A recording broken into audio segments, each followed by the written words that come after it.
As that crisis looms, how should the rest of the world respond? What obligation do we here in Canada have to help refugees rebuild their lives?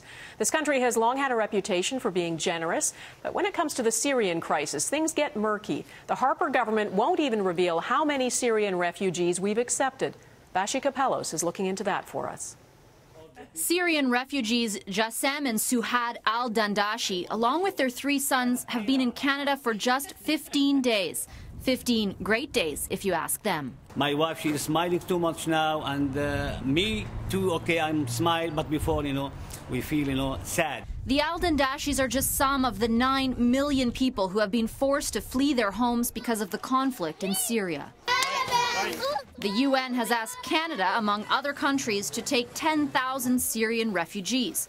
So far, Ottawa has committed to resettling 1,300 Syrians by the end of the year.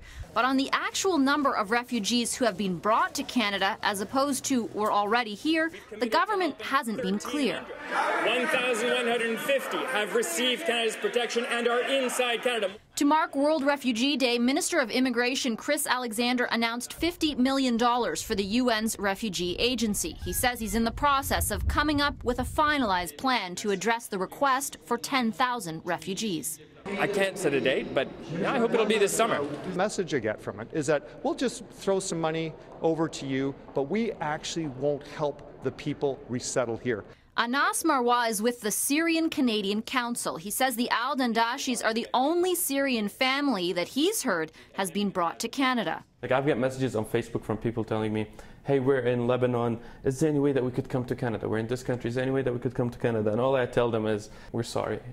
I wish I could help. I wish I could do something. But Canada isn't alone in this. Britain's government recently admitted only 24 Syrian refugees have been brought there.